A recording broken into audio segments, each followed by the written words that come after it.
जय माता दी मित्रों, आज हम चर्चा करने वाले हैं एक ऐसी घटना, ऐसे गोचर के बारे में, ऐसे राशि परिवर्तन के बारे में जो 18 साल बाद लगभग होने जा रही है। यानी 30 अक्टूबर 2023 में राहु का राशि परिवर्तन हो रहा है। यानी राहु मेष राशि से मीन राशि में यानी उल्टी गति में जाकर मीन राशि में गोचर करने वाले हैं। वहीं पर अगर देखा जाए तो राहु का जब गोचर होगा तो केतु का गोचर भी कन्या राशि में होगा। और राहु का ये जो गोचर है, केतु का जो ये राशि परिवर्तन है, एक तो 18 साल बाद हो रहा है मीन राशि में, साथ ही साथ 18 महीने के लिए रहेगा। यानी कि देखा जाए तो 30 अक्टूबर 2023 से लेकर और 30 मई 2025 तक राहु देव मीन राशि में रहने वाले हैं और वहीं पर केतु देव कन्या राशि में रहने वाले हैं। ये एपिसोड होगा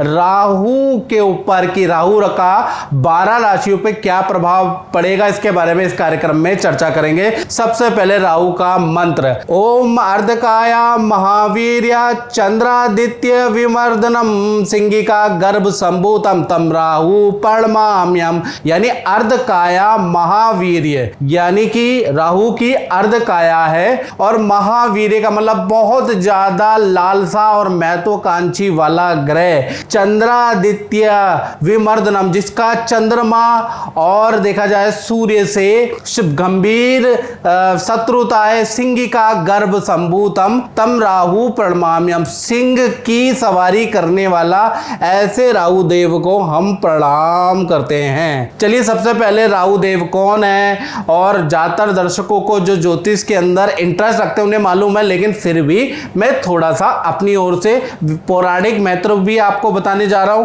और वैज्ञानिक महत्व भी बताने जा रहा हूं। पहले हम ये जानते हैं कि राहु है क्या, कौन है। तो पौराणिक कथा के अनुसार जब समुद्र मंथन के दौरान स्वर भानु एक दैत्य था जिसने अमृत का कलश या अमृत का पान पी के वो अमर हो गया, तब भगवान विष्णु ने अपने चक्र से उसके 2 भाग कर दिए। यानी कि जो विष्णु भगवान का चक्र था उसके गले से उसको काट दिया, तो ऊपर का हिस्सा राहु कहलाया और नीचे का हिस्सा जो है, जो धड़ है, वो केतु कहलाया। और ये राहु और केतु के नाम से आगे प्रसिद्ध हो गए। वैसे इस राक्षस का नाम स्वरभानु था। अब वैज्ञानिक महत्व के बारे में मित्रों जानते हैं तो देखिएगा कि सूर्य है और सूर्य की परिक्रमा पृथ्वी करती है। मान लीजिए सूर्य है, सूर्य की परिक्रमा पृथ्वी करती है और पृथ्वी की परिक्रमा कौन करता है? चंद्रमा। तो जब जो पृथ्वी की जो कक्षा है और चंद्रमा की कक्षा देखा जाए, जब ये आपस में 2 भागों में ऊपर और नीचे काटती है, यानी कि 2 अक्षांश में काटती है, जो चित्र में दिख रहा है, और उसको नॉर्थ नोड और साउथ नोड कहा जाता है। यानी नॉर्थ नोड और साउथ नोड कहा जाता है और इसको टोटल इस घटना को लूनर नोड कहा जाता है। वहीं पर आपको ऊपर की तरफ केतु महाराज मिल जाएंगे, नीचे की तरफ आपको राहु महाराज मिल जाएंगे, जो कि पृथ्वी की कक्षा और देखा जाए चंद्रमा की कक्षा को 2 भागों में 2 बिंदुओं पे काटता है। आपको चित्र में समझ में आ जाएगा मैं क्या कहना चाहता हूं। यहीं पर है राहु और केतु, याद रखिएगा। अब राहु और केतु को आपने जान लिया क्या है, कैसे दिखते हैं। वैसे तो दिखाई देते नहीं, छाया ग्रह हैं, लेकिन उसका अनुमानित वैज्ञानिक दृष्टिकोण हमने देख लिया, पौराणिक महत्व देख लिया। अब राहु केतु के कुछ रोचक तथ्य मैं बताने जा रहा हूं जो कि आपको बड़ा हैरान करने वाला है। पहला मित्रों, राहु केतु की कोई अपनी राशि नहीं है। यानी कि अभी तक, यानी कि इस वीडियो 2023 तक और जब से राहु केतु का सर कटा है तब से अभी तक विद्वानों के बहुत अलग अलग मत है। मतलब राहु केतु में जितना कंफ्यूजन है ना मित्रों, उतना कंफ्यूजन किसी में नहीं है। कोई ये मानता है कि मिथुन राशि राहु की उच्च राशि होती है, कोई मानता है कि धनु राशि राहु की उच्च राशि होती है। इसी प्रकार से केतु में अलग अलग कंफ्यूजन है, कौन मित्र है कौन शत्रु है, लोग अलग अलग तरीके से अलग अलग विद्वान डिस्क्राइब करते हैं। बिल्कुल कंफ्यूजन है इसमें। साथ ही साथ सबसे बड़ी इंटरेस्टिंग बात मैं आपको बताऊं, राहु केतु एक ही शरीर से उत्पन्न हुए हैं। यानी कि एक आत्मा 2 जान है, लेकिन उसके बाद भी देखा जाए दोनों में भी आपस में शत्रुता है। यानी जब देवता का दर्जा दोनों को मिल गया, राहु को और केतु का, तो एक दूसरे से भी चिढ़ने लगे और एक दूसरे से भी शत्रुता इन्होंने कर ली, जैसे भाई भाई आपस में लड़ते हैं। इसी तरह से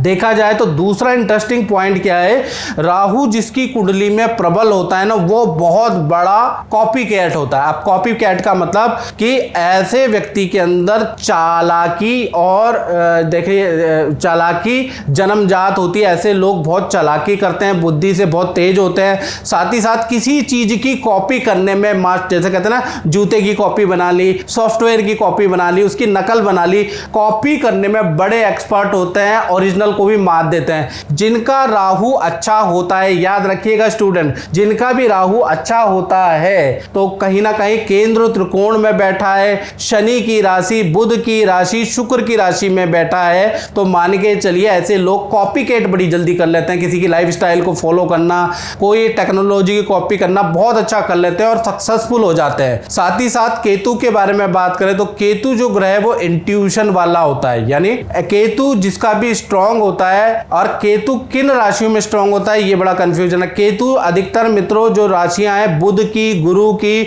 शुक्र की राशियों के अंदर स्ट्रांग होता है। याद रखिएगा, बुध की राशि, गुरु की राशि, शुक्र की राशि में स्ट्रांग माना जाता है केतु को। तो यहां पर केतु अगर होंगे तो आपकी कुंडली में और केंद्र त्रिकोण में होंगे तो केतु आपका अच्छा है, आपके अंदर इंट्यूशन पावर हो जाएगी, यानी आपको एक अनुभव पता चलेगा कि आगे क्या होने वाला है, 10 साल बाद टेक्नोलॉजी कहां जाएगी। आपको बुरे और अच्छे की इंट्यूशन आने लगेगी, आपके अंदर इंट्यूटिव पावर आ जाएगी, जिसके कारण आप जो है अपने भविष्य को अच्छा बना सकते हैं। तो राहु और केतु दोनों अगर अच्छे हो जाते हैं तो कहीं ना कहीं एक में चालाकी बहुत अच्छी मिलती है और एक में इंट्यूटिव पावर ज्यादा मिलती है। साथ ही साथ एक और इंटरेस्टिंग पॉइंट बताता हूं, राहु केतु हमेशा वक्री होते हैं, यानी कि हमेशा उल्टे ही चलते हैं, लेकिन इनकी दृष्टि सीधी होती है। याद रखिएगा, इनकी जो दृष्टि होती है कुछ विद्वानों के अनुसार 5वीं, 7वीं और 9वीं दृष्टि होती है, याद रखिएगा। और विज्ञानों को मतलब विद्वानों के अलग अलग मत भी हैं राहु को लेकर, कोई 5वीं, 9वीं और 7वीं दृष्टि मानता है, कोई कहता है कि इनकी जब कोई राशि ही नहीं है तो इनकी दृष्टि का कोई महत्व नहीं है, लेकिन मैंने खुद अनुभव में देखा कि इनकी दृष्टि का महत्व होता है। साथ ही साथ देखा जाए तो राहु जब भी राशि परिवर्तन करता है, जैसे कि 30 अक्टूबर 2023 में राहु देव राशि परिवर्तन कर रहे हैं, तो 9 महीने यानी शुरू के जो 9 महीने आपको अच्छा या बुरा दोनों इफेक्ट ज्यादा मिलेगा, यानी जबरदस्त मिलेगा। अगर अच्छे होंगे तो अच्छा इफेक्ट मिलेगा और बुरे होंगे तो बुरा इफेक्ट आपको तुरंत मिलेगा, 9 महीने तक मिलेगा। फिर अंतिम के जो 9 महीने वो कहीं ना कहीं नॉर्मल होते हैं, यानी कि 9 महीने ज्यादा इसका अच्छा या बुरा इफेक्ट मिलता है। अब बात करते हैं मित्रों मकर राशि पे राहु का जो राशि परिवर्तन हो रहा है, यानी 18 महीने के लिए राहु कैसे रहने वाले हैं इसके बारे में चर्चा करेंगे। तो ये मकर राशि की कुंडली है, आपकी कुंडली के अनुसार तृतीय भाव में राहु ट्रांजिट करने जा रहे हैं, यानी कि 18 महीने खासकर मकर राशि को देखा जाए तो कहीं ना कहीं धन और व्यापार में तो शुभ फल मिलेगा, लेकिन रिलेशन के लिए अशुभ रहेगा ये ट्रांजिट। चलिए इसके बारे में डिटेल में बात कर लेते हैं। जो 18 महीने तक राहु राशि परिवर्तन कर रहे हैं, मेष राशि से मीन राशि में जा रहे हैं, क्योंकि राहु केतु सदा वक्री रहते हैं और उल्टे चलते हैं। याद रखिएगा, दृष्टि इनकी सीधी होती है।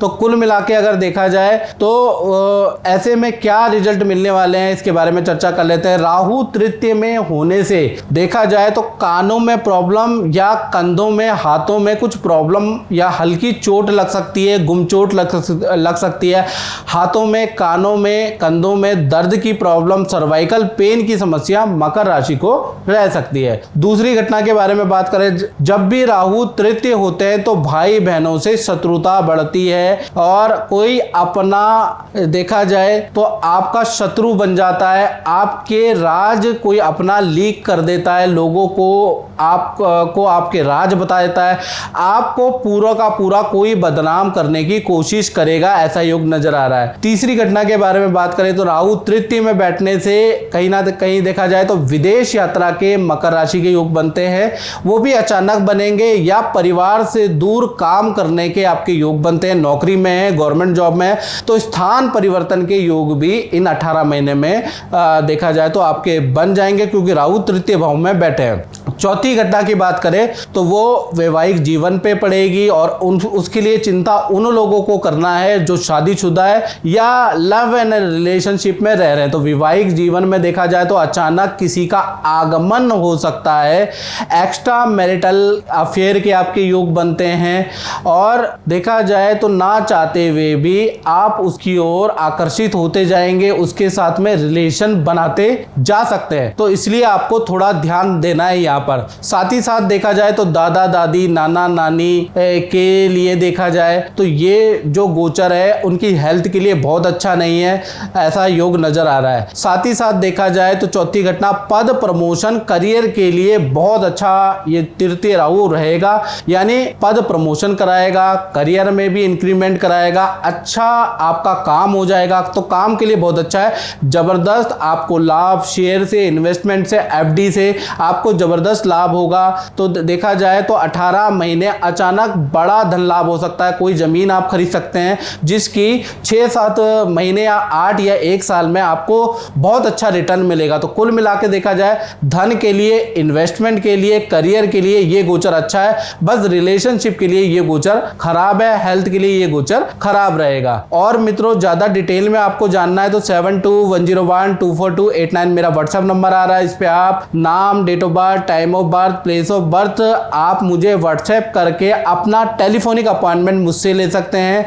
और थोड़ी बहुत आपको चार्ज भी देना पड़ेगा, और चार्ज इतना कम है मित्रों, जितना आप खुश होकर एक भिखारी, एक मांगने वाले को देते हैं उतना ही चार्ज कुंडली का है, ज्यादा चार्ज नहीं है, याद रखिएगा। तो मित्रों इस कार्यक्रम में हमने चर्चा करा मकर राशि पे राहु के राशि परिवर्तन का क्या इफेक्ट पड़ेगा। तो इस कार्यक्रम में मित्रों बस इतना ही, मुझे दीजिए इजाजत। जय माता दी।